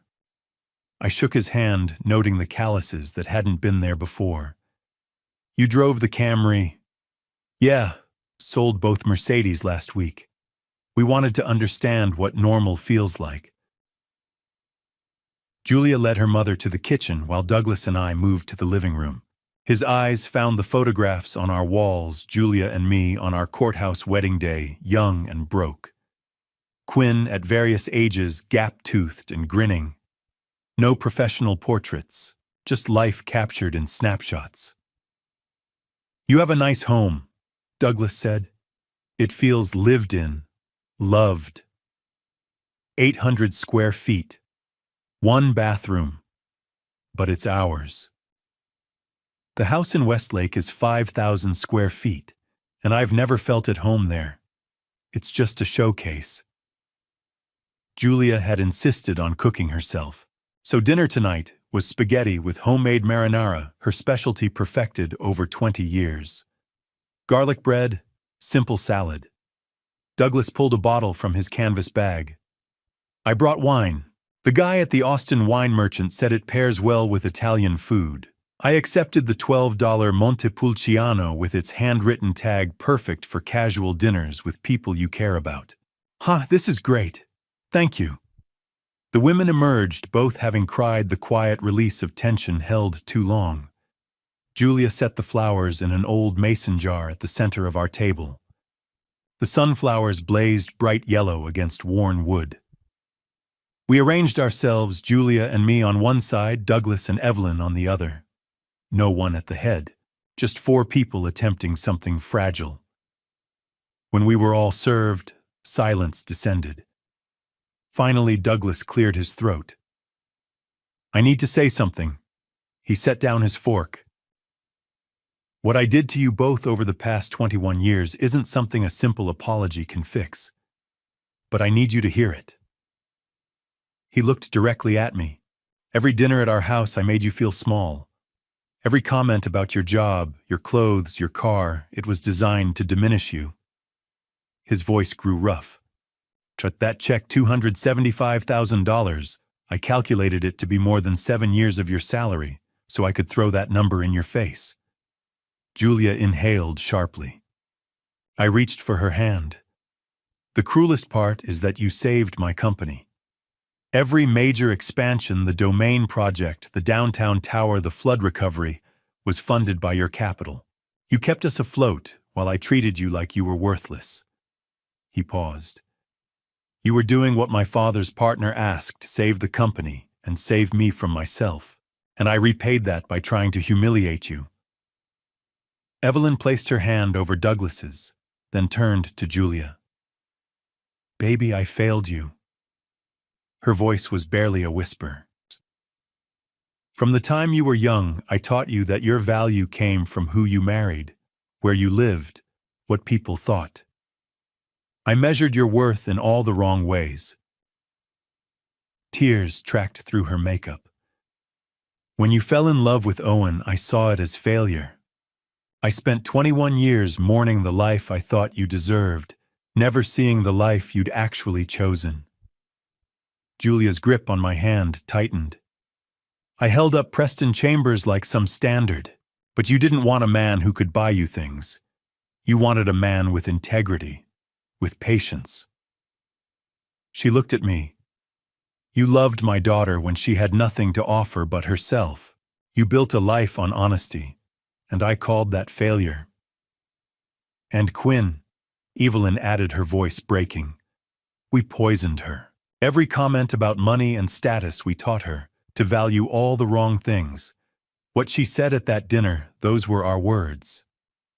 Douglas nodded. We raised her to think people like you don't matter. Now she's lost. I accept your apologies, I said quietly. But accepting isn't forgetting. If we rebuild this, it has to be real. No more judgment based on appearances. Yes, Douglas said immediately. Julia, I turned to my wife. This is your decision. You've carried this pain the longest. Julia looked at her parents. I want a relationship with you, but not the old one. I can't apologize for choosing love over status. I can't watch you treat my husband like he's less than human. We don't want that, Evelyn said urgently. We want to know you really know you. I want to learn from you, Owen, Douglas added. How you've built a marriage on honesty, how you've protected people who were hurting you. There's something Christ-like in that. Then we try, Julia said softly. We start small. Dinner every couple weeks here. You come as you are, no performance. Simple food, honest talk. We'll take that, Evelyn said through tears. Douglas raised his glass hand, shaking. To family, not the one we performed for others, but the one we actually are. We clinked glasses. The wine was decent, honest, and unpretentious. The spaghetti had cooled during apologies, but no one cared. We ate slowly, conversation starting and stopping. Evelyn asked about the foundation Julia had mentioned. Douglas talked about his consulting role 2 days a week, mentoring instead of commanding. Rebecca Marshall is brilliant, Douglas said. She's doing things I should have implemented years ago. The evening stretched from 7 to 9, then past 10. Discomfort gradually gave way to something tentative, not quite forgiveness, but the beginning. We washed dishes together, strangely domestic, given the seismic shift happening beneath. When they prepared to leave, Evelyn embraced Julia with a fierceness that spoke of years of withheld affection. I love you. I always have. I just didn't know how to show it without conditions. I know, Mom. We'll figure it out. Douglas pulled me into an awkward hug. Thank you for giving us another chance, for being better than we deserved. After they left, the Camry's taillights disappearing down Holly Street, Julia and I stood on our small porch. Do you think they mean it? Julia asked. I thought about Douglas's calloused hands and Evelyn's farmer's market flowers, about apologies without excuses. I think they're trying, really trying. Julia nodded. Forgiveness isn't forgetting, but maybe it's giving people space to become different. Maybe. We stood watching our quiet street, feeling the weight and possibility settle into something we could carry forward. The hurt wasn't erased, but something had shifted, a door opened, a path cleared, a chance offered and tentatively accepted. Sometimes a beginning is enough. Spring arrived in Austin with the kind of quiet confidence I'd come to associate with lasting change. 3 months had passed since that dinner at the Westlake estate. 3 months that felt simultaneously like a lifetime and no time at all. I stood in the parking lot of Harrington Development's Congress Avenue Tower at 6:30 on a Thursday evening, watching the last sliver of daylight paint the downtown skyline copper and gold. Rebecca Marshall's leadership had transformed the company in ways I hadn't anticipated. The stock had climbed 35% in the first quarter alone, not through aggressive expansion or risky ventures, but through operational excellence and a renewed focus on projects that served actual community needs. The quarterly report on my passenger seat told a story of steady growth, ethical partnerships, and a corporate culture shifting from ego to purpose. Douglas came in 2 days a week, now Tuesdays and Thursday mornings. I'd taken to timing my visits to coincide with his, not to monitor him, but because I'd discovered something unexpected. I actually valued his insights when they weren't wrapped in condescension. This morning I'd watched him sit with 3 young project managers, listening more than talking, asking questions instead of issuing pronouncements. "They're brilliant," he'd told me afterward, his voice carrying a humility I'd never heard before. "That Chen kid designing the affordable housing complex near Muller, he's thinking 20 years ahead. Sustainability, community integration, things I should have been prioritizing decades ago." The Mercedes was gone, sold 3 weeks after the board meeting. Douglas drove a silver Toyota Camry, now practical anonymous, exactly like thousands of others on Austin roads. He'd told Julia it was about understanding what normal felt like, about remembering that most people navigate the world without luxury as a cushion against consequence. But the most profound change wasn't visible from a parking lot or a boardroom. The Hartley Family Foundation had officially launched in January with a $75 million endowment, roughly 4% of my Harrington holdings, structured through a trust that would ensure sustainable funding for generations. Julia had transitioned from hesitant volunteer to confident director with a speed that both surprised and didn't surprise me. She'd always had this capacity for leadership. She'd simply never had permission to use it. The foundation's mission was precisely targeted scholarships for first-generation college students from working-class families, emergency housing assistance for people facing eviction, and job training programs for adults re-entering the workforce. "These are the kids nobody expects to succeed," Julia had told a gathering of potential donors last month. "The ones working 2 jobs while taking night classes. The single mothers studying for the GRE on the bus. The formerly incarcerated trying to rebuild their lives with zero safety net. These are the people who will change our world if someone just gives them a fighting chance."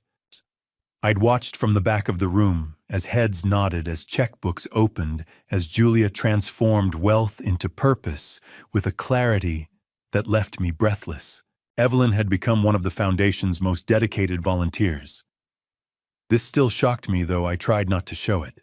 She came in 15 hours a week, 3 full days, doing work that would have been unthinkable to her 6 months ago. Stuffing envelopes, answering phones, scheduling appointments with families who needed help. Julia had told me about finding her mother in the small kitchen area one afternoon, making coffee for a young woman who'd just received her first scholarship check and was crying too hard to speak. "Mom just held her," Julia had said, her own eyes wet. "Didn't try to fix it or give advice, just held her and let her cry." Something essential had shifted in Evelyn. She'd traded her museum fundraiser galas for foundation orientations. Her country club connections now served to recruit mentors for first-generation students. The woman who'd once measured worth in pedigrees and property now spent her Wednesdays helping families navigate emergency rent assistance paperwork.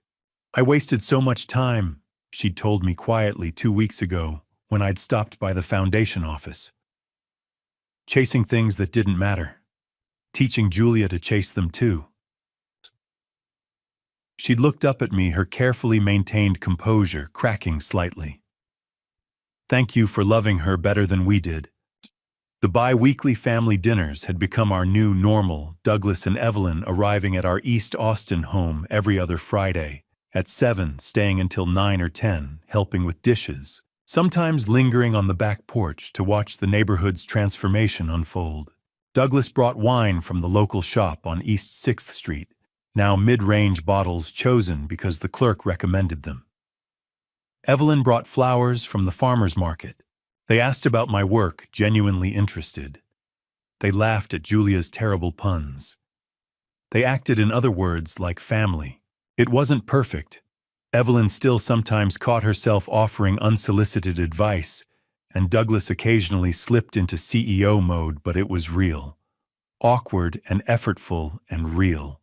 Quinn's absence hung over these dinners like a ghost we all politely ignored.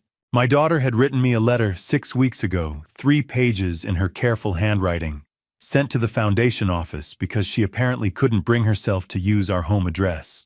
Dad, I'm writing this from a coffee shop in East Austin, not far from your house, actually. Though I'm not ready to knock on your door yet. I've walked past it twice, chickened out both times. I've thought a lot about what I said at that dinner. About you holding Mom back. I was so sure I was right. So confident. I've been working in marketing for a startup for 6 weeks now. Entry-level meaning. I fetch coffee and update spreadsheets and get yelled at when I make mistakes. I live in a studio apartment that costs 60% of my salary. I take the bus. I buy generic brands. I've learned to cook ramen 5 different ways. And you know what's weird? I'm happier than I've ever been. Not because poverty is noble or struggle builds character. I'm happier because I'm building something that's actually mine. Because when my boss praised my work last week, I knew I'd earned it. Grandma and Grandpa told me what you really are, what you've been this whole time. I don't know how to apologize for what I said. Those words showed you exactly who I was becoming, and you were right to call me out. I'm not asking for forgiveness yet. I'm just asking you to know that I'm working on becoming someone worthy of it. Beloved Quinn, I'd shown the letter to Julia, who'd cried, and immediately wanted to invite Quinn to dinner. I gently suggested we wait not as punishment, but because Quinn was doing something important. She was learning to stand on her own. Julia had met with Quinn twice for coffee. Cautious meetings where they talked about the foundation and Quinn's job and the strange beauty of starting over. She asked about you, Julia had said after the second meeting. Asked if you hated her. What did you tell her? That you never hated her. That you were just waiting for her to become herself. Standing in the parking lot as dusk settled over Austin, I pulled out my phone and opened the text message I drafted 3 times without sending. Quinn, your mother told me about your job, about your apartment, about the fact that you're building a life that belongs to you. I'm proud of you, not because you're struggling, but because you're learning what it means to create value instead of just claiming it. When you're ready, our door is open. Not because you're forgiven, you don't need my forgiveness, but because you're always welcome. Because you're my daughter and I love you. Take your time. Do the work. Become who you're meant to be. And when you're ready to come home for dinner, just let us know.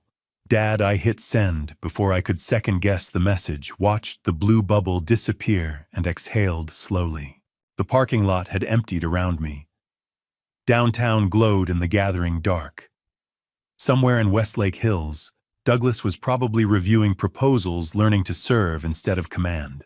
Evelyn was likely planning next week's foundation schedule.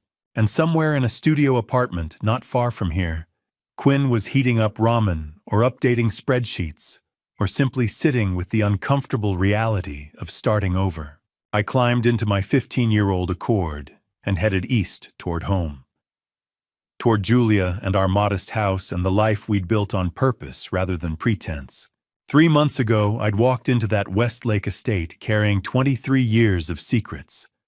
I'd walked out carrying something far more valuable, the certain knowledge of what mattered. Rebecca Marshall would run the company brilliantly.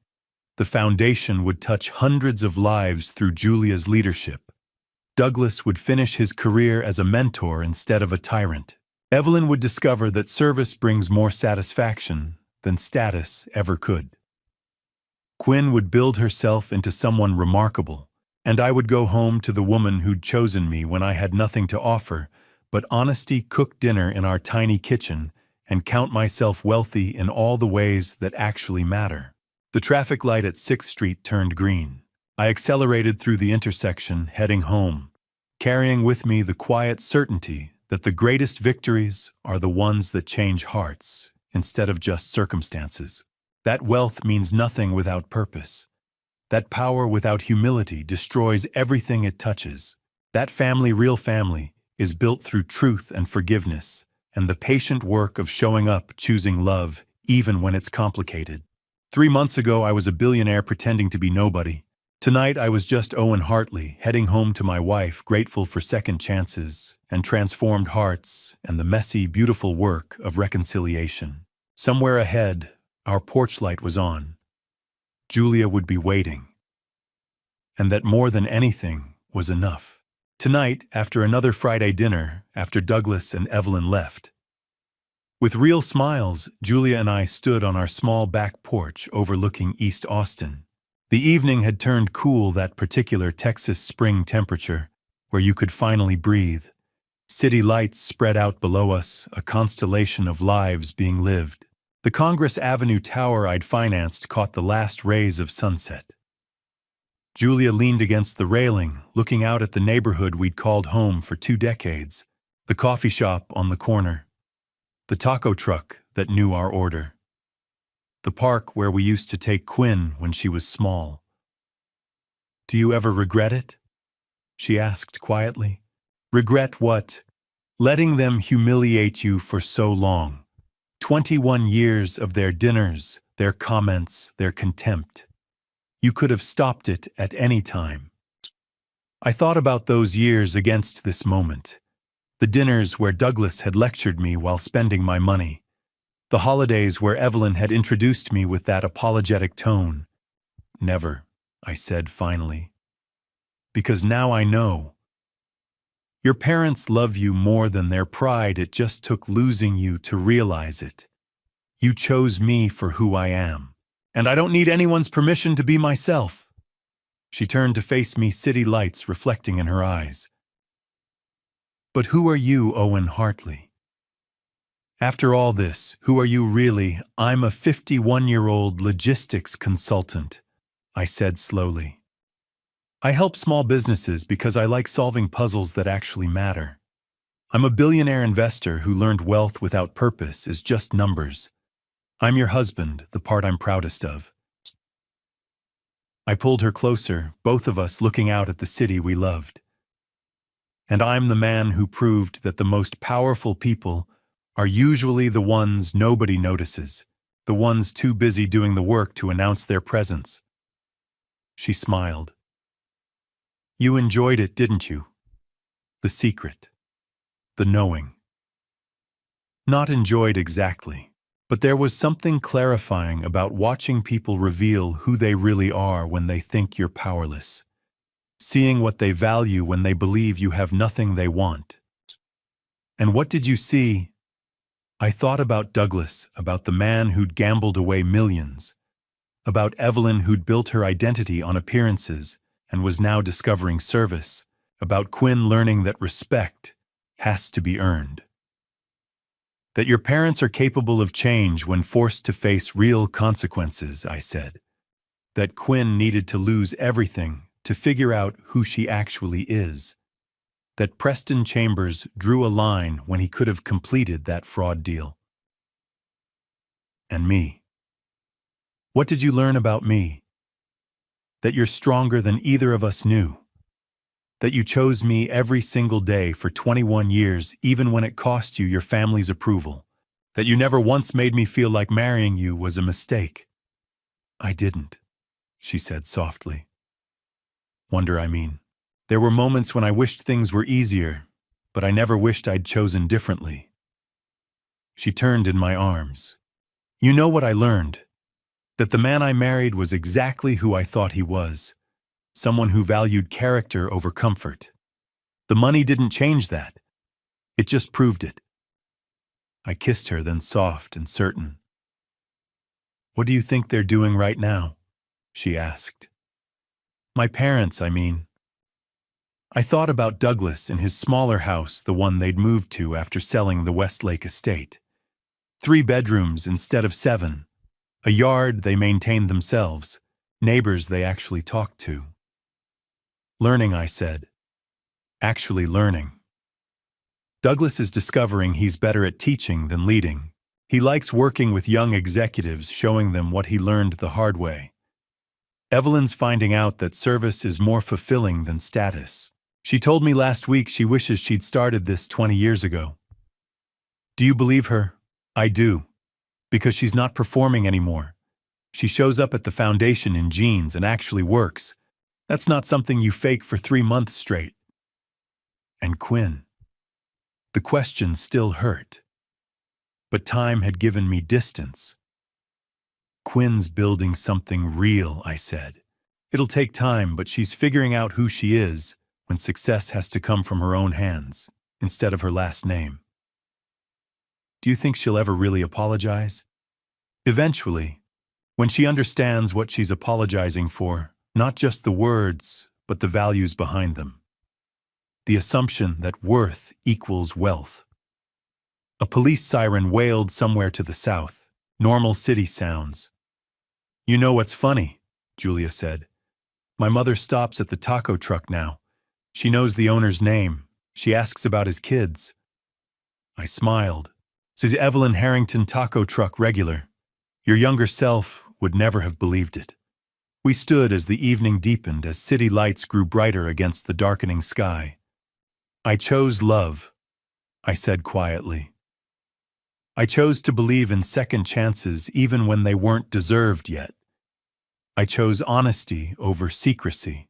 And I chose to prove that being underestimated can be the greatest advantage if you use it right."